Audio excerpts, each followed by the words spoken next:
اهلا بيكم في الوحده الاولى من كورس اساسيات البرمجه من الصفر باستخدام السي بلس بلس. في الوحده دي احنا مش هنبدا نكتب كود على طول، احنا بس هناخد شويه مفاهيم اساسيه زي ايه هي البرمجه وازاي لغه البرمجه بتشتغل، وهنثبت البيئه اللي احنا هنشتغل بيها طول الكورس باذن الله. مش عايزك تستعجل انك تكتب كود، احنا ان شاء الله هنبدا من الوحده اللي جايه في السي بلس بلس، ولكن المفاهيم اللي انت تاخدها في الوحده دي مهمه جدا، فما تستعجلش وخلينا نمشي واحده واحده. ويلا بينا في المحاضره الاولى.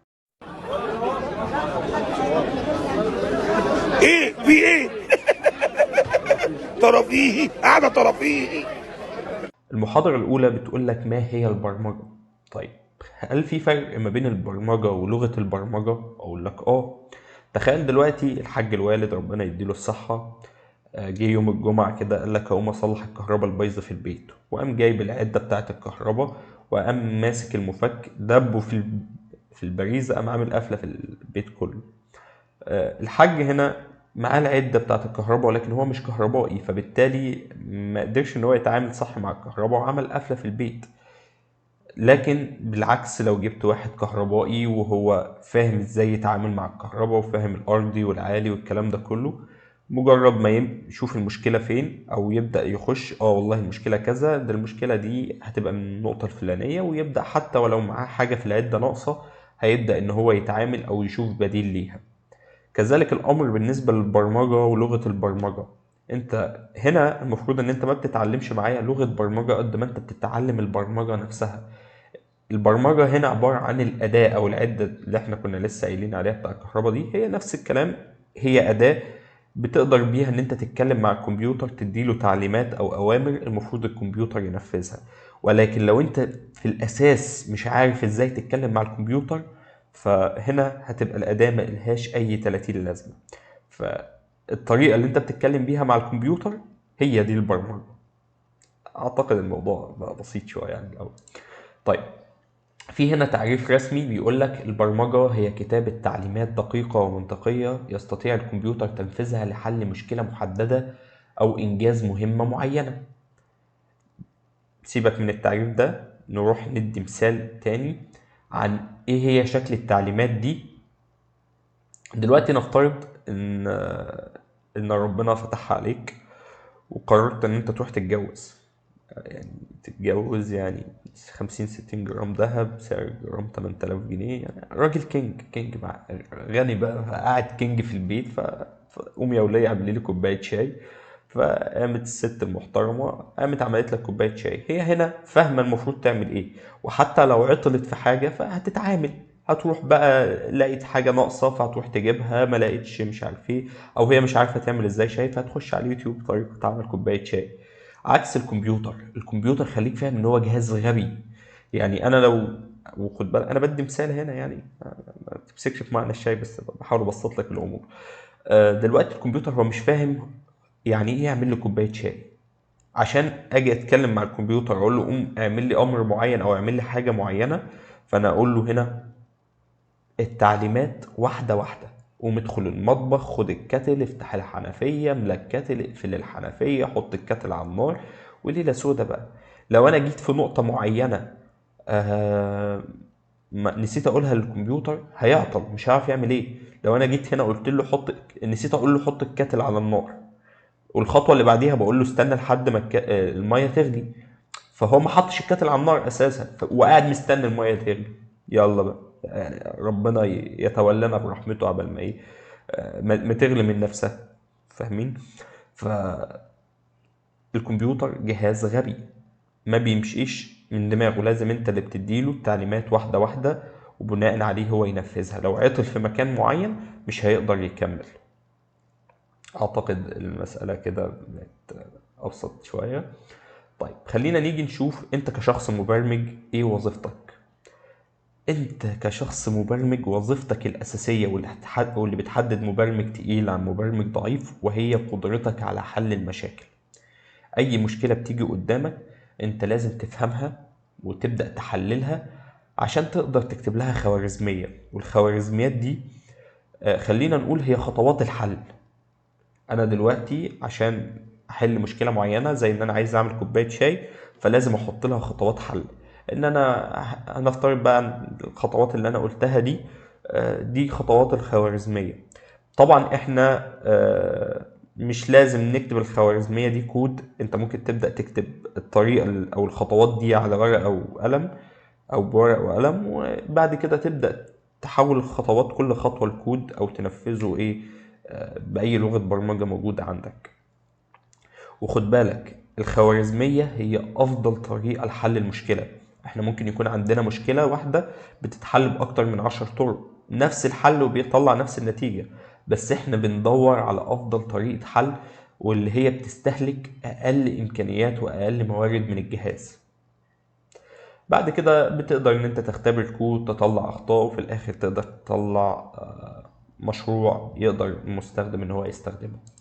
طيب خلينا كده نبص بصة تاريخية على لغات البرمجة والتطور والمراحل اللي مرت بيها. في البداية، أو خليك عارف كده إن الكمبيوتر زي ما قلنا من شوية هو جهاز غبي. جهاز غبي لأن هو ما عندوش عقل بيفكر بيه. هو كل اللي بيفهمه هو يا صفر يا واحد، اللي هي كهرباء، يا في كهرباء يا ما فيش كهرباء. طبعا ما فيش كهرباء بنرمز لها بصفر، في كهرباء بنرمز لها بواحد. اللغة اللي بيفهمها الكمبيوتر هي لغة اسمها الماشين كود، اللي هي لغة الأصفار والوحايد، وده مثال عليها بيبقى كلها صفر واحد صفر واحد حاجات كده، طبعا بترتيبات مختلفة على حسب احنا مخصصينها بشكل عامل ازاي. ودي لغة صعبة علينا ان احنا نفهمها يعني. دي أول حاجة ظهرت اللي هي لغة اسمها الماشين كود، دي ظهرت في 1940. بعد كده ظهرت حاجة تانية اسمها الاسمبلي لانجوج، والاسمبلي دي هي لغة نقدر نقول انها في النص، بتجمع ما بين رموز وحروف انجليزي نقدر ان احنا كبني ادمين نفهمها، وبرضو الارقام والحاجات اللي هي بيقدر الكمبيوتر يفهمها. وبالمناسبة الاسمبلي دي اكتر لغة، او خلينا نقول اقرب حاجة للماشين كود او لغة الآلة. يعني لما بنكتب كود بأي لغة تانية سواء سي بلس بلس البايثون ايا كان، بيتحول للاسمبلي ده وبعدين بيتحول للماشين كود، وهناخد ده قدام شوية. بعد كده ابتدت تظهر لغات اسمها لغات عالية المستوى. كان في لغة منهم اسمها لغة فورتران، دي لغة كانت بتستخدم في الحسابات. بعديها ابتدت تظهر زي ثورة بقى في عالم البرمجة لغة السي، ودي لغة قوية جدا يعني بالمناسبة، بس هي حاليا في الاستخدام قليلة شوية. يعني يمكن الاستخدام الأقوى حاليا للسي بلس بلس، لأنها بتجمع ما بين نوعين من البرمجة، برمجة كائنية التوجه اللي هي ال OOP، والبرمجة الوظيفية اللي هي الفانكشنال بروجرامينج. طبعا بعد كده ابتدت تظهر لغات أسهل وأسهل ومبنية على السي والسي بلس بلس زي البايثون والجافا والسي شارب، واللغات دي كلها مبنية على السي والسي بلس بلس. فخلينا هنا كده نقيم مستويات لغات البرمجة. أول حاجة قلنا عليها اللي هي الماشين كود، عبارة عن أصفار ووحايد. بعد كده الاسمبلي، ودي اقرب حاجه للغه الاله، وفي نفس الوقت احنا كبني ادمين قادرين نفهمها، اي نعم صعبه شويه ولكن قادرين نفهمها طبعا عن الاصفار والوحايد. لا مؤاخذه جودي محطوطه غلط في الباوربوينت.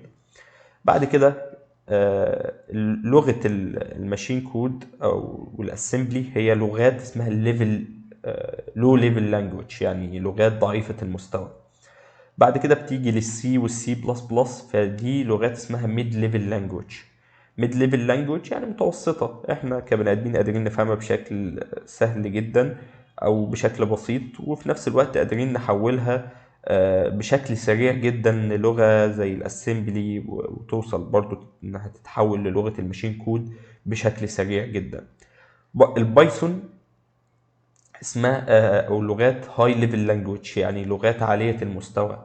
احنا كبني ادمين سهل جدا بالنسبه لنا ان احنا نفهم الكود ده، لانها مكتوبه بلغه البشر اللي هو البايثون.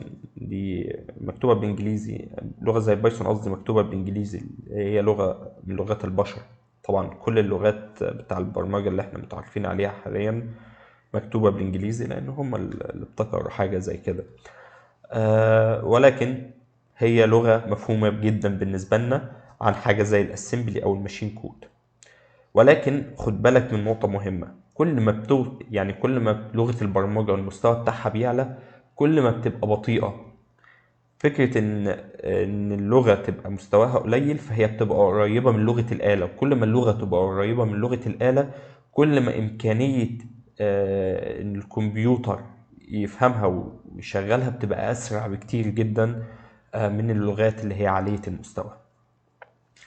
طبعا لغة زي السي بلس بلس دي لغة قوية جدا، بتستخدم في حاجات كتير جدا، تستخدم في المحركات الألعاب زي الريل انجن، البراوزر اللي هو المتصفحات زي جوجل كروم وفايرفوكس والمتصفحات زي دي بيستخدم فيها السي بلس بلس. الاوبريتنج سيستم او انظمة التشغيل زي الويندوز اللي ممكن تكون انت دلوقتي بتشتغل عليه، برضو في حاجة اسمها الامبيدد سيستم اللي هي الأنظمة اللي هي بتبقى غير مرئية وبتبقى موجودة في حاجات زي الطيارات، العربيات الكهرباء زي عربيات تسلا، في أجهزة طبية برضو بتبقى موجودة فيها، فليها طبعا استخدامات كتير جدا وهي لغة قوية جدا يعني.